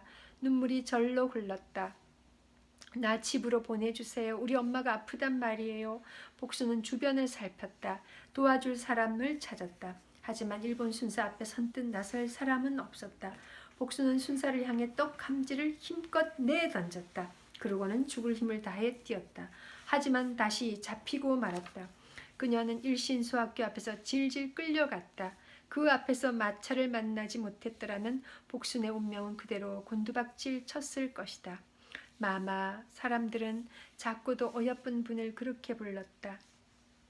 궁에서 나온 분들도 더없이 높여 부르시는 마마라 했다. 마마, 복수는 검은 마차를 타고 궁으로 들어왔다. 하지만 궁궐로 들어온 순간부터 복수는 골칫덩어리였다. 잡혀서 끌려가는 소동을 겪은 탓에 며칠을 알아누웠다. 깨어보니 짐들이 어지럽게 쌓여있는 골방이었다. 겨우 문을 열어 사람을 찾았으나 그녀를 돌봐준 사람은 아무도 없었다. 이를 악물고 일어섰다. 어디에도 그녀가 있을 곳은 없어 보였다. 그래도 마마라는 분이 당부를 했는지 밖으로 쫓겨나지는 않았다. 복수는 하루 종일 골방에 처박혀서 오가는 나인들의 행동을 유심히 지켜봤다. 그렇게 며칠이 지났다. 복수는 집이 그리웠다. 경한 어머니의 눈빛이 떠올라 가슴이 아팠다. 집으로 가고 싶은데 누구도 복순의 말을 들어주려 하지 않았다. 마마를 모시는 분들조차 그날 이후 한 번도 볼 수가 없었다. 며칠 동안 굴러다니는 도토리 신세였던 복순에게 제일 먼저 떨어진 일감은 걸레를 빨아 마루를 닦는 것이었다. 어머니가 보고 싶다고 울며 보챌 수도 없는 처지라서 눈치껏 굴어야 했다. 천성이 부지런했던 복수는 재빠르게 움직였다. 집으로 간다고 해도 다시 잡혀가지 말라는 법은 없었다. 그보다는 궁중에서 일을 익히는 게 여러모로 좋을 듯 싶었다. 더구나 아무나 들어올 수 없는 궁중이 아니던가. 지금쯤 어떤 구차한 신세가 되었을지 모르는 일이다. 어머니야 나중에 보면 되지. 문득 어머니가 그리웠지만 복수는 눈물을 삼키며 눈치껏 부지런을 떨었다. 얼마나 넓은지 가늠할 수도 없는 궁중에서 복수는 어디가 어딘지 모른 채 지냈다. 상궁 처소와 우물로 가는 길만 익혔을 뿐이다. 걸레질도 쉽지 않았다. 깐깐한 상궁에 눈밖에 나지 않으려면 무릎을 꿇고 종일 기어 다니다시피 해야 했다. 손목이 끊어질 듯 아파도 호소할 데가 없었다. 그러나 쫓겨나지 않고 머물 수 있는 것만으로도 다행이었다. 보름을 지났을 때 겨우 말을 튼 나인 하나가 그녀를 불렀다. 너 옹주마마가 구해줬다며? 복수는 고개를 끄덕였다. 운도 좋다. 마마 눈에 띄어 목숨을 구했으니 마마는 어디 계세요? 복수는 그간 참고 있던 말을 물었다. 저 높은 곳에 감히 우리들은 가까이 갈 수도 없는 곳이야. 넌 부지런히 걸레질이나 해라. 그래도 그 은공은 다 못 갔겠지만. 네, 그런데 전 언제쯤 집에 갈 수 있을까요? 상궁 마마님들이 어여삐 보시면 보내주시겠지. 그러니 부지런히 마룻바닥이나 닦아. 그녀는 자신을 박나인이라 부르라 했다. 복순보다 서너 살 좀 많아 보였다. 숱 없는 머리를 따 댕기를 달았는데 숱이 적어서 그런지 너무 말라서인지 무척 초라해 보였다. 나는 언제 상궁이 되나? 한 상궁 마마처럼 머리를 틀어 올려서 쪽을 쥐고 비녀를 꽂고 싶은데 그러면 정말 멋질 텐데. 그녀는 9살에 궁에 들어온 후로 오로지 상궁이 되는 꿈만 꾸고 있었다. 내가 상궁이 되면 너 잘 봐줄게. 그 대신 내 부탁을 들어줘야 해. 복수는 고개를 끄덕였다. 그나마 말을 걸어주는 건 그 나인뿐이었다. 복수는 뭐든 시키는 대로 할 생각이었다. 이거 내가 수박 나인한테 얻은 비단 조각인데 이걸로 복주머니 하나 만들어줘. 나중에 집에 갈 때 우리 엄마 갖다 주려고 그래. 엄마라는 말을 듣다 눈물이 찔끔 나왔다. 복수는 비단 1000조가리를 받으며 눈가를 훔쳤다. 수실이 있으면 수도 놓아줄 수 있는데. 정말? 너 술을 놓을 줄도 알아? 조금요. 그 말에 박나인이 뛸 듯이 기뻐하며 복순의 손을 잡았다. 우와, 너 재주가 많구나, 이쁜 것. 그녀가 복순의 볼을 쥐고 귀여워 죽겠다는 듯 가볍게 흔들었다. 그리고 너 이제부터 나한테 형님이라고 해라. 내가 너보다 나이가 많잖아. 형님? 그래, 나를 형님이라고 부르면 좋은 일이 생길 거야. 나도 아는 상국 마마들도 많으니까 너를 편한 자리로 보내줄 수도 있고. 박나인은 뻐기는 듯한 표정으로 몸을 뒤로 한껏 뺐다. 복수는 피식 새어나는 웃음을 참으며 고개를 끄덕였다. 이건 내가 아껴뒀던 비단 쪼가리인데 댕기 하나는 더 만들 수 있을 거야. 너 가져. 이를테면 선심이었다. 비단 실도 얻는 대로 갖다 줄게. 예쁘게 만들어야 해. 그 대신 너 일하는 거 내가 많이 도와줄게. 알았지? 박나인은 몇 번이나 다짐을 받았다. 나쁠 것 없는 제안이었다. 그날 이후로 복수는 틈틈이 박나인의 복주머리를 만들었다. 선홍색 비단에 예쁜 꽃술을 놓았다. 어찌 보면 매화 같기도 하고 어찌 보면 목당 같기도 했다. 어설픈 솜씨인데도 박나인은 입을 다물지 못했다. 박나인은 복순이 만들어준 복주머니를 보고 훌쩍거렸다. 복순도 어머니가 보고 싶었다. 하지만 누구의 이야기를 해야 집으로 갈 수 있을지 알 수 없었다. 복수는 눈물을 꾹 참으며 박나인이 준 비단 1000쪼가리로 하나의 복주머니를 만들기 시작했다. 아가, 입궁한 지 보름도 넘은 어느 날이었다. 복수는 평소처럼 새벽같이 일어나 밥 짓는 물을 길었다. 여느 때처럼 무릎이 닳도록 걸레질을 했다. 그리고 잠시 짬이 생긴 틈을 타 술을 놓았다. 자꾸만 어머니 생각이 간절해졌다. 어느덧 눈가에 눈물이 맺혔다. 흘러내리는 눈물을 닦느라 술을 놓는 손이 자꾸만 멈췄다. 그때 귀에 익은 목소리가 들렸다. 아가, 우리 딸. 이젠 환청까지 들리는구나. 복수는 도리질을 하며 다시 술을 놓기 시작했다. 그런데 이번에는 박나인의 목소리까지 들리는 게 아닌가. 복순아, 나와봐. 어머니가 오셨어. 그녀는 활들짝 놀라 고개를 들었다. 꿈은 아닌가? 복수는 눈을 껌뻑이다가 벌떡 일어나 문을 열었다. 박나인 옆에 바짝 여인 어머니가 서 있었다. 어머니! 복수는 맨발로 달려가 어머니를 껴안았다. 어머니는 그새 더 야위어 고목처럼 뻣뻣했다. 모녀는 서로 껴안은 채 눈물만 흘렸다. 복수는 어머니 얼굴에 자신의 볼을 비볐다. 어디 보자 내 딸. 어머니도 말을 잇지 못한 채 그녀를 쓰다듬었다. 볼에 닿는 손이 나무 등골처럼 거칠었다. 복수는 마음이 찢어지는 것 같았다. 어머니 그런데 어떻게 여길. 복수는 어머니의 손을 부여잡고 눈물을 흘리면서도 어머니가 옛까지 오게 된 사정이 궁금했다. 옆에서 눈물을 찍어내던 박나인이 말을 받았다. 다 옹주마마 은덕이야. 무슨 소리예요? 옹주마마께서 사람을 시켜 너희 집을 수소문하여 소식을 전하셨어. 궁에서 잘 지내고 있으니 너무 상심 말라는 전언과 함께 딸을 보기 위해 입궁해도 좋다고 하셨어. 나도 처음에는 믿을 수가 없었단다. 잃어본 줄만 알았던 내 딸이 궁리에 있다니. 어머니가 눈물을 닦으며 말했다. 게다가 양식까지 보내주셔서 그 은공을 어찌. 복수는 가슴이 벅차올랐다. 어머니, 그분이 바로 제 목숨을 구해주셨어요. 어머니는 고개를 끄덕였다. 생명도 구해주셨는데 거두어 주시기까지 하셨구나. 그날 복수는 박나인의 배려로 어머니와 한나절을 같이 있을 수 있었다. 옹주마마에 대한 복순의 마음은 점점 커졌다. 꼭 한 번 뵙고 싶다는 열망도 점점 커졌다. 간절히 원하면 이루어진다고 했던가. 그로부터 보름 뒤 복수는 우물가에서 물을 깃다가 상궁들의 시중을 받으며 걸어오고 있는 옹주를 보았다. 나비 같은 걸음이었다. 복수는 자신의 처지를 잊고 옹주를 향해 달려갔다. 마마, 그간 강령하셨습니까? 뵙게 되면 하리라 마음먹었던 말을 입속으로 수없이 내냈다. 그 말에 너무 정신을 쏟은 나머지 양손으로 든 동이의 물이 출렁거리는 줄도 몰랐다.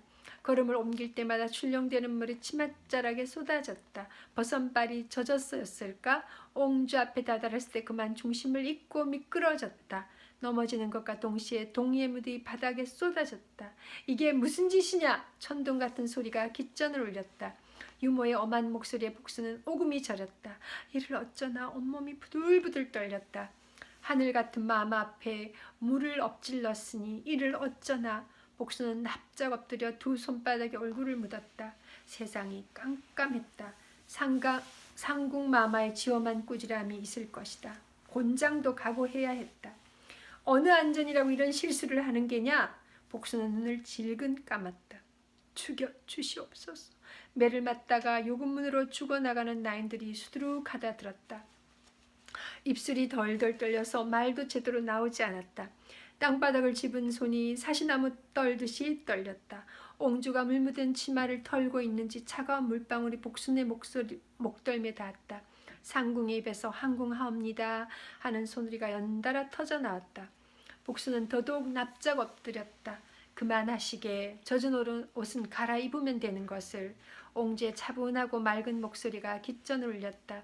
너도 옷이 다 젖었구나. 내 이름이 무엇이냐? 어디에 있는 나인이냐? 다정한 목소리였다. 복순이라 하옵니.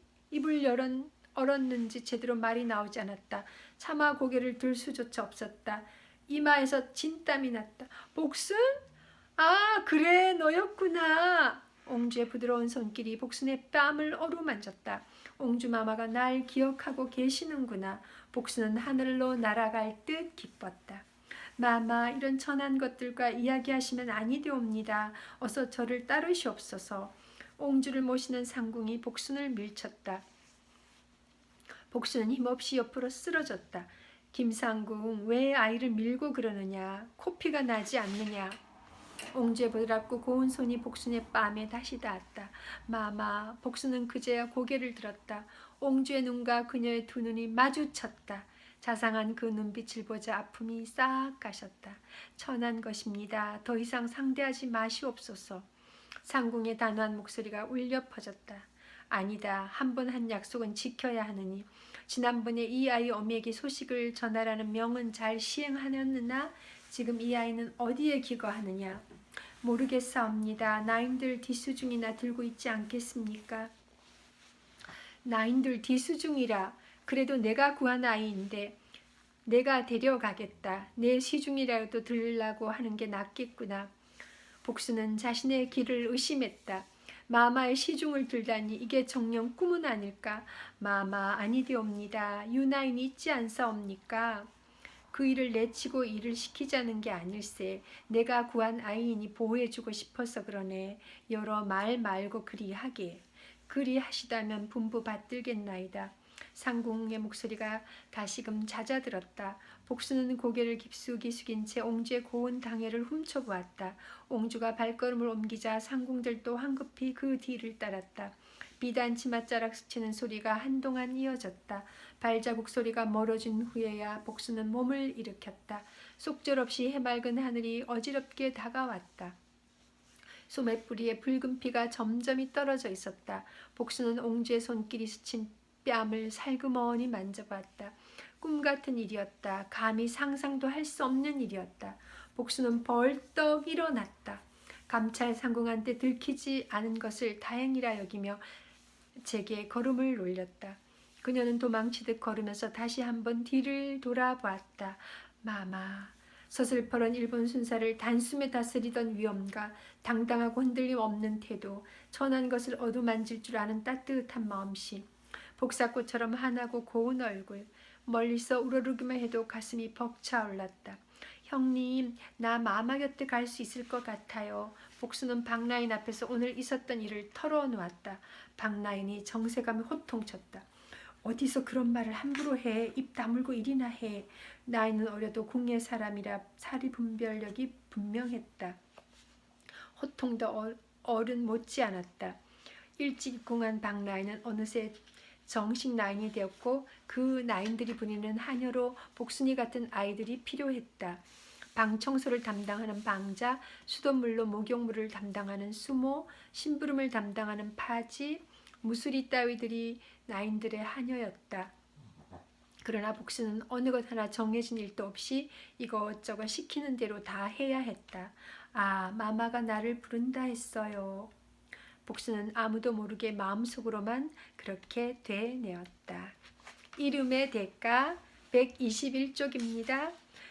복수는 유모가 부리던 그날을 한시도 잊지 못했다. 옹주가 정식으로 항적에 올랐다는 소문이 나인들 사이에 쫙 퍼진 것도 그 즈음이었다. 복수는 떨리는 가슴으로 유모 앞에 머리를 조아렸다. 올라오너라. 마마께서 너를 보자신다. 복수는 덜덜 떨며 마루로 올라섰다. 어둑한 방 안에 옹주가 홀로 앉아 있었다. 표정은 없었지만 눈빛은 온화했다. 복수는 예를 갖추고 그 앞에 엎드렸다. 너와 약조를 해놓고 부르는 것이 늦었구나. 복수는 더욱 깊이 고개를 숙였다. 두렵고 항성한 마음에 온몸이 떨렸다. 내 목숨을 주신 분이시다. 이제부터 마마 곁을 그림자처럼 지키거라. 마마께서 원하시는 일이니 성심을 다하거라. 유모의 목소리에 준엄한 훈계가 서려 있었다. 항공하옵니다. 옹주를 다시 만난 후로 복수는 단 하루도 깊이 잠들지 못했다. 심장이 거세게 뛰었다. 언제 불러주시려나. 복수는 옹주 곁에서 시중드는 자신을 그려보았다. 생각만으로도 가슴이 벅찼다. 그러나 이래 그 장면은 국내 예법에 익숙지 않아 연달아 실수하는 자신의 모습으로 바뀌었다. 복수는 환희와 절망 사이를 하룻밤 사이에도 몇 번씩이나 오가야 했다. 유모는 분명히 일러주었다. 마마 곁을 그림자처럼 지키라고. 복수는 두려웠다. 내가 하늘 같은 마마를 잘 모실 수 있을까? 쉬쉬하며 떠도는 소문도 생각났다. 옹주가 미쳤다느니, 목류병 환자처럼 밤에 돌아다닌다느니, 선왕의 혼령과 대화를 한다느니 하는 따위의 소문. 이리 가까이 오너라. 그 목소리의 모든 걱정과 불안이 갈 길을 잃고 멈췄다. 복수는 옹주 곁으로 조심스럽게 다가가 고개를 숙였다. 너는 내 곁에서 잔심부리만 하고 이야기벗이나 되어주면 좋겠구나. 옹주의 음성은 차분하고 낮았다. 목숨을 다해 받들겠나이다. 복수는 떨리는 목소리로 겨우 그렇게 대답했다. 궁궐하는 소문이 떠들지 않는 날이 없었다. 고종으로도 모자라 여전히 순종 황제의 음식에도 매일 소량의 독이 들어간다는 이야기도 들렸다. 수락 안에 일본이 심어둔 첩자가 있다는 소문도 공공연한 비밀로 떠돌았다. 궁녀들은 어두우면 밖으로 나가려 하지 않았다. 궁은 어느새 공포와 기괴한 소문이 떠드는 음산한 장소가 되어가고 있었다. 이번엔 옹주마마가 일본으로 끌려가신다네. 처음 그 소문을 들었을 때 복수는 대수롭게 여기지 않게 여겼다. 그러나 그날 오후 옹주는 복순을 불렀다. 단정하게 앉아 책을 보던 옹주는 복순이 들어서자 서한을 물리며 책에서 눈을 떼었다. 너는 태어난 곳을 떠나본 적이 있느냐? 뜬금없이 묻는 말에 복순이 우물거리자 다시 옹주가 천천히 입을 열었다. 나는 이제 먼 곳으로 떠나야 한단다. 일본으로 가라 하는구나. 목소리에 한숨이 섞여 들었다. 마마, 그런 말씀을 아래 것들에게. 유모가 조심스레 지청구를 놓았다. 나는 이 아이를 데려갈 것이다. 그러니 이 아이도 알아야 하지 않겠느냐. 복수는 눈앞이 깜깜해졌다. 마마의 뜻이 그러하시니 마음 단단히 먹고 있거라. 유모의 엄한 음성이 복순을 더욱 오그라들게 만들었다. 일본행이 확정되면서 옹주는 극도로 예민해졌다. 복순은 잠신도 한올 팔 새가 없었다. 옹주는 틈틈이 복순을 불려다 앉혀놓고 녹두리 하듯 말을 풀어냈다. 이름이 뭐라 했지? 복순이라 합니다. 복순이라 복을 받은 여자 이런 뜻이겠구나. 그러한 줄 아옵니다. 좋은 이름이다. 나는 덕혜라는 이름을 지어받았다. 그것도 얼마 전에야. 그런데 이름을 얻은 대가로 일본에 가야 하는 것 같구나. 황족은 일본에서 교육을 받아야 한다는구나. 이름을 얻으면서 정식으로 황족이 됐는데 이름이 없던 때가 더 나았던 모양이다. 이름을 얻은 것이 오히려 화가 되었구나. 마마, 송구하옵니다. 유모가 몸둘 바를 몰라 했다. 복순도 고개를 깊이 수그렸다. 옹주가 덕혜라는 이름으로 황족에 오른 것은 1921년 5월의 일이었다. 순종 황제의 형식적인 결제를 거쳐 이 왕직 장관 민병석 이 일본 국내성에 상신함으로써 일은 마무리됐다. 어찌하여 나까지 일본에 가야 하는 것이냐? 그것이 이름을 얻은 대가란 말이냐? 옹주는 혼자 소리처럼 가끔씩 그렇게 되뇌었다. 마마, 누가 들으면 어쩌시려고. 복수는 겁먹은 표정으로 주위를 살폈다. 복순의 말에 옹주는 격한 표정이 조금 수그러들었다. 대신 눈가에 아련한 이슬이 맺혔다. 옹주가 일본으로 끌려간다는 소문이 사실로 드러나자 궁궐안은 다시 어수선해졌다. 복수는 떠나기 전에 잠시라도 어머니를 만나고 싶었지만 입이 떨어지지 않았다. 지난번 어머니를 본 후 박나인의 인편에 몇 번 서찰을 전했지만 잘 읽더라는 들으나 마나한 소리만 전해 받았을 뿐이다. 그리운 어머니 얼굴이 떠올랐다가 곧 구름처럼 흩어졌다. 옹주마마께 부탁할까 하는 생각도 잠시 했지만 언감생심. 복수는 박나인에게 비단 주머니와 함께 서찰을 맡겼다. 걱정 마시게 내가 잘 전함세. 박나인은 예전처럼 복순을 하대하지 않았다. 하늘을 울려다 보니 하얀 구름이 순간순간 형상을 바꾸며 흘러가고 있었다. 화난 어머니 얼굴이 되었다가 슬픈 얼굴이 되었다가 어느 순간 형체도 알 수 없이 흩어졌다. 눈물이 볼을 타고 흘렀다. 복수는 얼른 눈물을 닦았다. 옹주 마마가 구해준 몫입니다. 마마가 아니었으면 죽었을지도 모를 일이다. 복수는 오직 그 생각만 하면서 옹주의 일본 유학글을 준비했다. 덕희 옹주의 일본행이 결정된 날 이를 주선한 한창수가 옹주전에 들렀다. 양복을 빼입은 그가 한껏 허리를 굽혔다. 덕혜는 시선을 피했다. 옹주마마 축하드립니다. 이제 명실상부한테 일본 제국의 황족으로서 일본에서 교육을 받으시게 되었습니다. 한창수의 태도는 정중하면서도 거만했다. 깍듯하게 예의를 표하는 허리께에서 황금빛 회중시계가 번쩍거렸다. 내 손이 다 안 되는 일은 없다. 그의 눈빛은 그렇게 말하고 있었다. 덕혜는 한창수와 눈길조차 마주치지 않았다. 그녀의 시선은 창밖을 향해 있었다. 무심한 하늘 끝엔 공허한 바람만이 몰려다니고 있었다. 마마 너무 노여워 마십시오. 공부를 위해 일본으로 가시는 기는 하나 방학 때마다 이곳으로 오실 수 있습니다. 그렇게 약조를 드리겠습니다. 크게 선심 쓴 듯 말한 듯한 말투였다. 그러나 덕혜의 표정은 변함이 없었다. 순종 황제가 이미 허락한 일이니 무슨 말을 해도 되돌릴 수 없다는 걸 알고 있었다. 바꿀 수 없는 운명이었다. 언제 가야 하는 것이요? 가능한 빨리 서두를 것입니다. 영춘왕 전하께서도 옹주마마 오시기를 기다리고 계십니다. 덕혜는 여전히 그를 외면했다. 이 일은 대체 누가 꾸민 것이요? 소문을 듣자니 당신인 것 같구려. 한창수가 비죽이 웃음을 흘렸다. 마마 영광이옵니다. 영광? 덕혜가 고개를 휙 돌려 한창수를 노려보았다. 그가 옹주의 눈빛을 능글맞게 받아냈다. 마마의 일본 유학은 황제께서 윤화하신 데다 온 백성이 바라마지 않는 일이옵니다. 이제 마마께서도 신여성이 되시는 것입니다. 일본 제국의 선진 문물을 배우고 익힌 뒤 돌아오셔서 백성들을 위해 힘쓰셔야지요. 그런 기회를 제가 마련했다고 말씀하시니 이 어찌 영광이 아니겠습니까?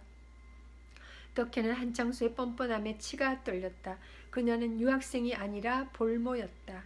조선 황실을 일본화시켜 독립에 대한 요문을 뿌리채 뽑아버리겠다는 속셈을 모르는 이는 없었다. 그러시오? 그럼 내 언젠가 이 빚을 반드시 갚아야겠구려.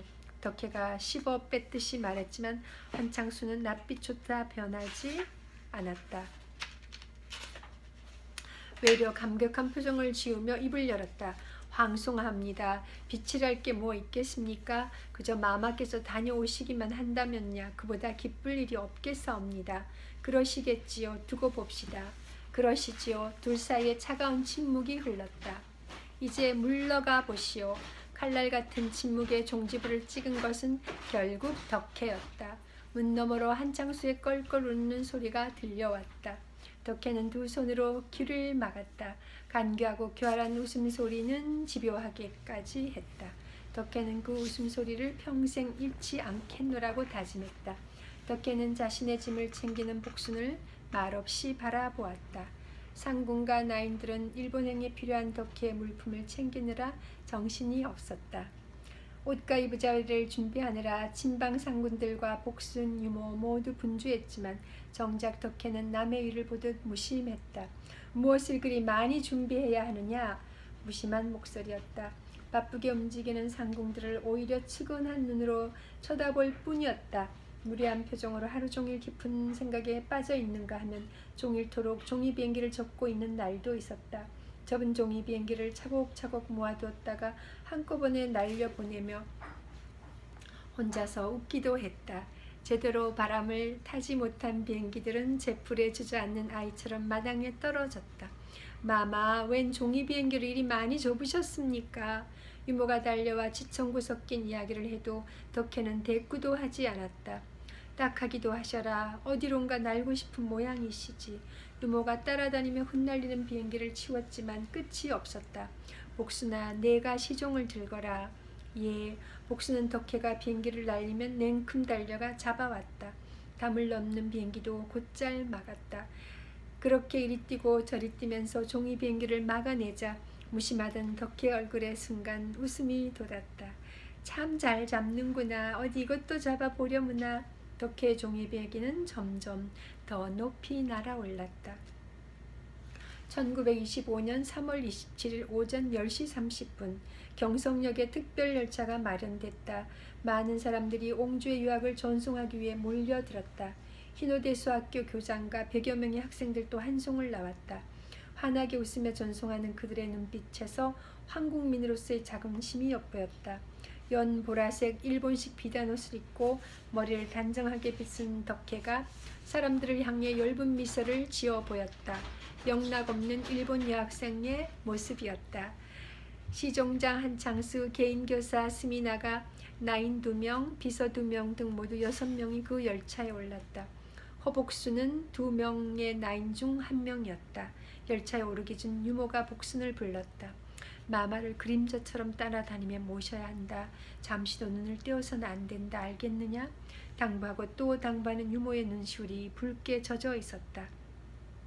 목숨 바쳐 모시겠나이다. 복수는 진정으로 그리 말했다.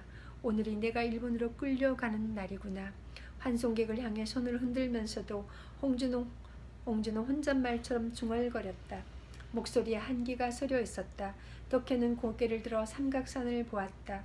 가나루아 삼각사나 다시 보자 한강수야라고 읊었던 청음 김상헌의 심정이 이러했을까.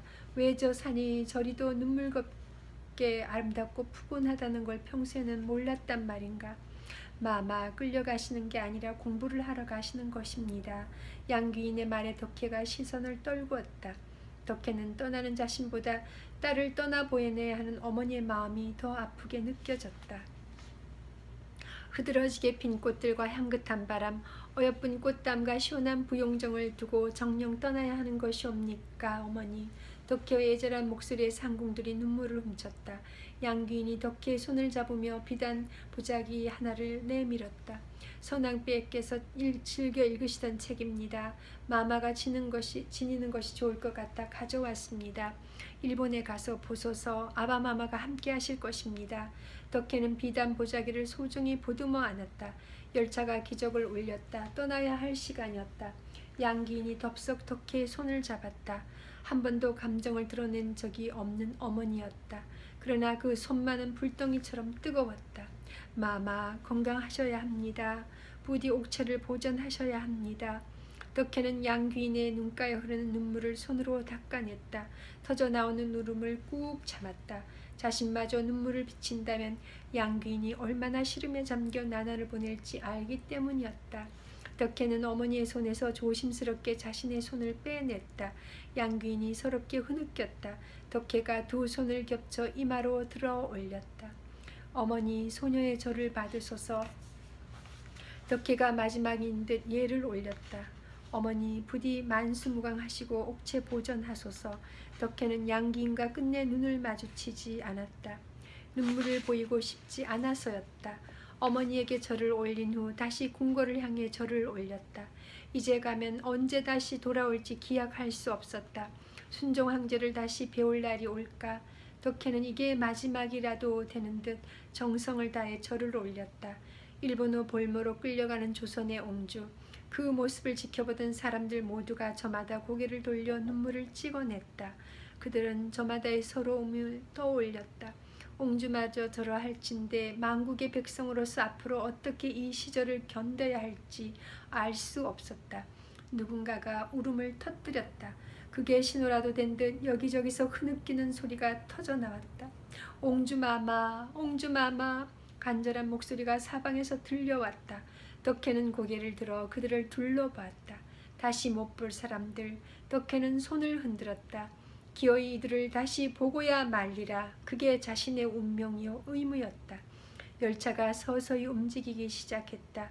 우연하게 잘 하셨습니다, 마마. 시종장 한찬수가 다가와 덕혜를 다독였다. 덕혜는 가벼운 목례만 보냈을 뿐 그와 눈도 마주치지 않았다. 자신의 자리로 돌아가는 한창수의 얼굴에 무료한 표정이 떠올랐다. 덕혜는 스쳐 지나가는 바깥 풍경을 하염없이 바라보았다. 한강 철교를 지날 때는 눈도 떼지 않았다. 이곳이 내 나라다. 내 몸속에 속속들이 박혀있는 내 나라의 냄새다. 차창 밖으로 거친 풍경이 휙휙 지나갔다. 헐벗은 농부와 꽃샘 바람에 흔들리는 어린 풀잎들, 아직 튼튼한 잎을 틔우지 못한 허약한 나무들. 덕혜는 그런 풍경을 마음속에 새기기라도 하듯 뚫어지게 바라보았다. 혼자 말처럼 조용조용 말하는 덕혜의 음성은 차분하고 나직했다. 그러나 그 차분함 속에는 억지로 눌러 참는 울음이 고여 있었다. 덕혜는 열차를 타고 가는 내내 양귀인이 건넨 나비떨잠을 만지작거렸다. 나 없으면 어머니는 어찌 사실꼬. 아바마마도 아니 계신 궁궐에서. 덕혜의 눈자위가 촉촉해졌다. 눈물을 흘리던 어머니의 모습이 떠올라 덕혜는 몹시 가슴이 아팠다. 마마, 그래도 방학 때 나오셔서 뵐 수 있지 않겠사옵니까? 그런 날이 과연 오기는 하는 걸까? 덕혜는 선조들의 숨결이 살아있는 이 땅을 눈 감고도 떠올릴 수 있도록 오래도록 바라보았다. 네, 저희 오늘 133쪽까지 읽어서 1부 다 읽었습니다. 예, 1부 여기 제가 말씀드렸지만 숫자로 1, 2, 3, 4로 안 적혀 있는데요. 네 파트로 되어 있는데 첫 파트 부분, 그곳에 이름 없는 황녀가 살고 있었다 부분 오늘 다 읽었습니다.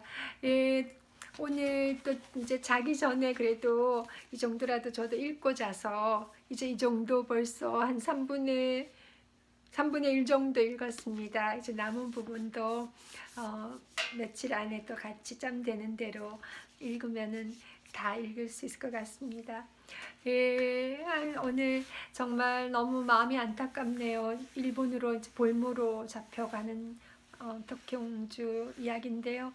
말로는 유학 간다 그러지만 정말 볼모로 잡혀가는 그 우리 마지막 황녀 덕혜옹주 이야기, 이름을 덕혜라고 받으면서 또 일본에 볼모로 잡혀가는 그 스토리가 너무 마음이 진짜 아프고 우리나라의 우리들의 그 역사 이야기니까요. 이번에 정말 이 덕혜옹주를 읽으면서 그 고국에 대한 그 사랑과 또 감사가 더 생깁니다. 저도 일단 이민 와서 사는 이민자의 삶이다 보니까요. 예, 오늘 또 함께 덕혜옹주 소설 읽을 수 있어서 감사하고요. 제가 또 내일도 시간 되는 만큼 조금이라도 또 같이 읽겠습니다. 오늘은 좀 평소보다는 긴 시간이긴 한데요. 일부 파트 저도 다 읽어보고 싶어서 마지막으로 오늘 이 133쪽까지 다 읽었습니다. 내일부터는 다시 2부 파트인데요. 한겨울에 피는 꽃들이라는 내용으로 읽도록 하겠습니다. 내일 이제 137쪽부터 조선 유학생부터 시작됩니다. 예, 오늘도 좋은 하루 되세요. 한국에서도 지금 봄이 한창이어가지고 우리 고국에서 이제 봄꽃도 피고 모든 것들이 소생하는 좋은 시기여서 너무 또 감사합니다. 저희도 봄을 또 맞으면서 모든 것들이 더 생동감 있게 활발해지고, 코로나 시대로 여전히 많이 어려운 부분은 있지만은 다들 또 소망 가운데 오늘 하루도 건강하시고요. 또 범사 승리하시길 기도합니다. 네, 그러면은 다음번 읽을 때 또 뵙겠습니다. 가능하면 내일 제가 읽을 만큼 읽을 수 있으면은 또 뵙도록 하겠습니다. 네, 감사합니다. 건강하셔요.